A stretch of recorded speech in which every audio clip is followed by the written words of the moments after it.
بسم اللہ الرحمن الرحیم۔ سورہ واقعہ کی خصوصی فضیلت۔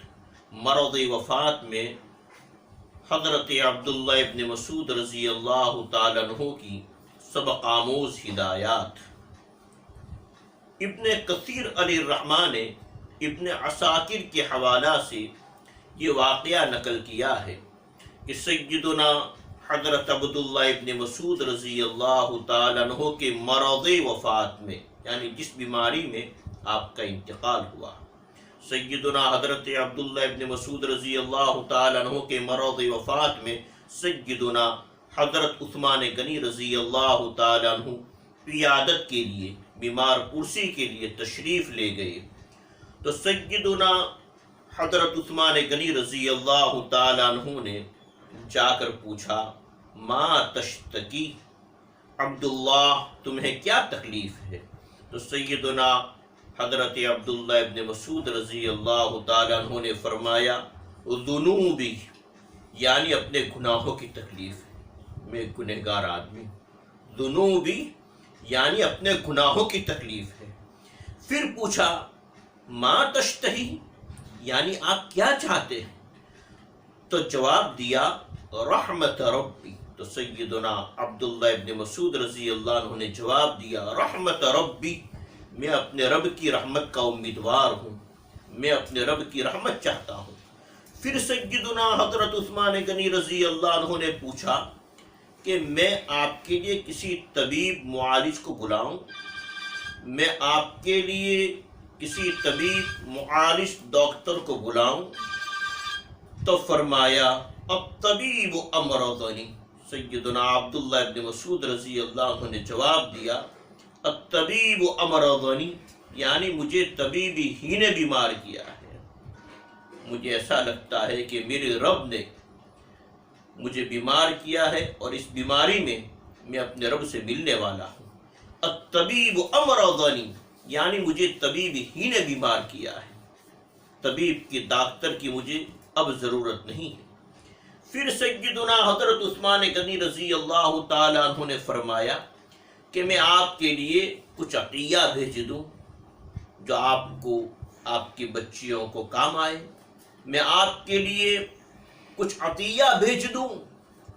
تو فرمایا، لا حاجت لی فیہا، مجھے اس کی کوئی ضرورت نہیں ہے، لا حاجت لی فیہا، امیر المؤمنین مجھے اس کی کوئی ضرورت نہیں ہے۔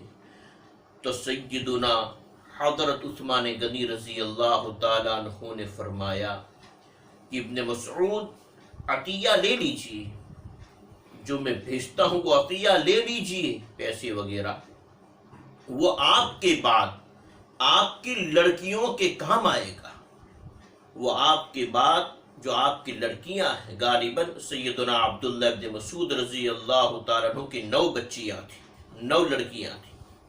تو حضرت عثمان غنی رضی اللہ عنہ نے فرمایا کہ ابن مسعود جو میں عطیہ بھیج رہا ہوں آپ لے لیجئے، آپ قبول فرما لیجئے، وہ آپ کے بعد آپ کی لڑکیوں کے کام آئے گا۔ تو سیدنا عبداللہ ابن مسعود رضی اللہ تعالیٰ عنہ نے جواب دیا کہ امیر المؤمنین، کیا آپ کو میری لڑکیوں کے بارے میں یہ فکر ہے کہ وہ فقر و فاقہ میں مبتلا ہو جائے گی؟ کیا آپ کو میری لڑکیوں کے بارے میں یہ فکر ہے کہ وہ فقر و فاقہ میں مبتلا ہو جائے گی؟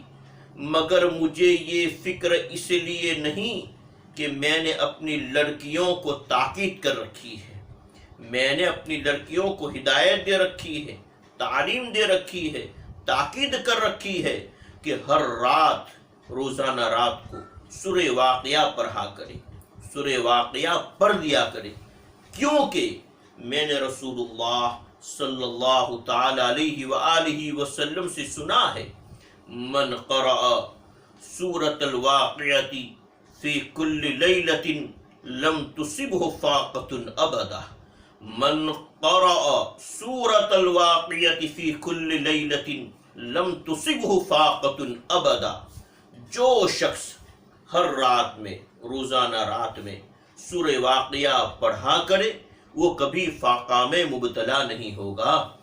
جو شخص ہر رات میں سورہ واقعہ پڑھا کرے وہ کبھی فاقہ میں، بھوک مارے میں مبتلا نہیں ہوگا۔ ابن کثیر علیہ الرحمہ نے یہ روایت ابن عساکر کی سند سے نقل کی ہے، اور یہ بھی لکھا ہے وَقَالَ ابن مسعود يَأْمُرُ بَنَاتِهِ يَقْرَأْنَ بِهَا فِي كُلِّ لَيْلَةٍ، پوری حدیث پاک من قرأ سورة الواقعة في كل ليلة لم تصبه فاقة أبدا، آگے لکھا وَكَانَ ابْنُ مَسْعُودٍ يَأْمُرُ بَنَاتِهِ يَقْرَأْنَ بِهَا فِي كُلِّ لَيْلَةٍ، رواہما البیہقی فی شعب الایمان۔ سیدنا عبداللہ ابن مسعود رضی اللہ تعالیٰ عنہ اپنی بچیوں کو، جو غالباً 9 بچیاں تھیں، حکم دیتے تھے، تاکید فرماتے تھے کہ روزانہ سورہ واقعہ ہر رات میں پڑھ لیا کرے۔ اللہ تبارک و تعالی اس واقعہ سے ہمیں بھی عبرت اور نصیحت حاصل کرنے کی توفیق عطا فرمائے کہ ہم بھی روزانہ سونے سے پہلے رات کو سورہ واقعہ پڑھ لیا کریں، اور اپنے گھر والوں کو بھی، اپنے اولاد کو بھی اس کی تاکید کریں۔ اللہ تبارک و تعالی کہنے سننے سے زیادہ عمل کرنے کی توفیق عطا فرمائے۔ سراج الدین بھادی، خادم دارالعلوم عربیہ اسلامیہ، محمود نگر، بھروچ، کنتھاریہ۔ ہماری چینل پیغام حق و صداقت کو سبسکرائب کریں اور بیل آئیکن دبائیے تاکہ ہماری تمام آنے والی ویڈیو آپ کو ملتی رہے۔ لائک کیجیے، شیئر کیجیے تاکہ دوسروں تک یہ باتیں پہنچتی رہے۔ السلام علیکم ورحمۃ اللہ وبرکاتہ۔